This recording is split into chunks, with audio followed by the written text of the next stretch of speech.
3 वर्ष पूर्व रहमान की आयु वर्षों में का व्युत्क्रम अब से 5 वर्ष पश्चात आयु के व्युत्क्रम का योग 1/3 है, तो उसकी वर्तमान आयु पूछी गई है। वर्तमान आयु से शुरुआत करिए। माना किसकी? रहमान की वर्तमान आयु, जो पूछा गया उसी को मानना है, बराबर x वर्ष। कोई दिक्कत? एक लाइन तो आप आराम से लिख सकते हैं। वर्तमान आयु पूछी गई है, हमने मान लिया, माना रहमान की वर्तमान आयु बराबर x वर्ष। अब 3 वर्ष पूर्व और 5 वर्ष बाद, ये दो चीजें चाहिए। 3 वर्ष पूर्व की आयु और 5 वर्ष बाद की आयु। ठीक, तो ये भी निकाल लो। 3 वर्ष पूर्व रहमान की आयु, दो चीजें चाहिए, 3 वर्ष पूर्व और, तो 3 वर्ष पहले क्या होगा? वर्तमान से 3 घटा लो, यानी x माइनस 3 वर्ष। कोई दिक्कत? और 5 वर्ष बाद कितनी होगी? 5 जोड़ लो इसमें, x प्लस 5। ये तीनों बातें समझ में आ गई। वर्तमान आयु x वर्ष, 3 वर्ष पूर्व 3 घटा लिया, x माइनस 3 वर्ष, 5 वर्ष बाद 5 जोड़ दिया, x प्लस 5। अब प्रश्न क्या कह रहा है? प्रश्न कह रहा है कि इनके व्युत्क्रमों का योग, यानी 3 वर्ष पूर्व का व्युत्क्रम यानी 1/, और 5 वर्ष बाद का व्युत्क्रम यानी इनका 1/, अगर हम जोड़ें तो उनका योगफल 1/3 है। प्रश्नानुसार प्रश्न ये कह रहा है कि 3 वर्ष पूर्व आयु का व्युत्क्रम यानी 1/, में x माइनस 3 प्लस इनका व्युत्क्रम 5 वर्ष बाद वाला यानी 1/x प्लस 5 बराबर कितना है? 1/3 है। ये प्रश्न में दिया गया है। तो आपको रहमान की वर्तमान आयु बतानी है। समझ में आ गया क्वेश्चन? अब इसको हल करना है। ये द्विघात समीकरण बनेगा, आराम से x का मान आ जाएगा। x का मान जो आएगा वही रहमान की वर्तमान आयु होगी। कैसे करेंगे? लासा लेके इन दोनों का एलसीएम, देखो कॉमन अगर कुछ नहीं है तो दोनों का मल्टीप्लाई करा दो, वही एलसीएम। कॉमन अगर कुछ नहीं है, दोनों मल्टीप्लाई कराओ, वही एलसीएम। इन दोनों में कॉमन कुछ नहीं, मल्टीप्लाई करा दो, वही एलसीएम। ठीक, गुणा करा दिया। अब इससे ये हो गया कैंसिल। ठीक, बचेगा x प्लस 5। x प्लस 5 का गुणा 1 से, तो कितना आएगा? x plus 5।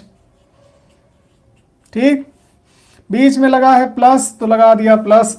अब इधर आ जाओ, x प्लस 5 से x प्लस 5 कैंसिल हो गया, कैंसिल हुआ, बचा क्या? x minus 3।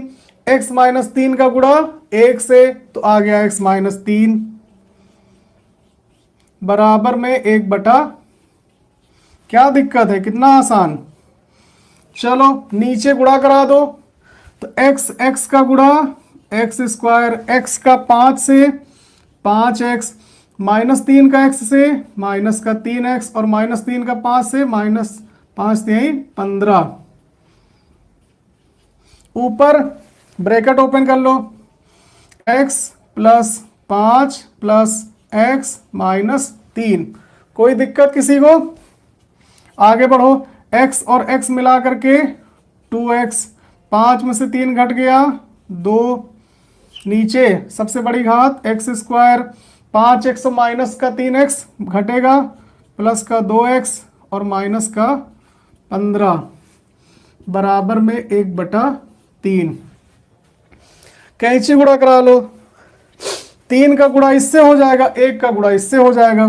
ठीक, तो हो गया x स्क्वायर, क्या आ जाएगा? x स्क्वायर प्लस का 2x माइनस 15 बराबर 3 का गुणा हो 3 दूनी 6x। प्लस 3 दूनी 6। पक्षांतर करके सब एक साइड में ले आओ। आ भैया इधर चले आओ।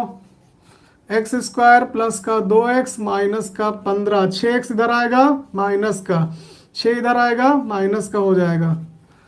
अब ये बन गया द्विघात समीकरण, 2x और माइनस का 6x माइनस का 4x, 15 और 6 21। समझ में आया? अब ये एक द्विघात समीकरण बन गया।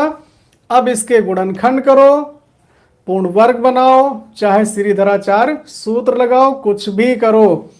हल करके x का मान निकालो और जब x का मान आ जाए वही रहमान की वर्तमान आयु हो जाएगी। ठीक, क्या करेंगे? गुणनखंड आसान है, माइनस का 21 है तो 21 का ऐसे गुणनखंड करो कि घटाने पर 4 आ जाए। बताओ भाई, चलो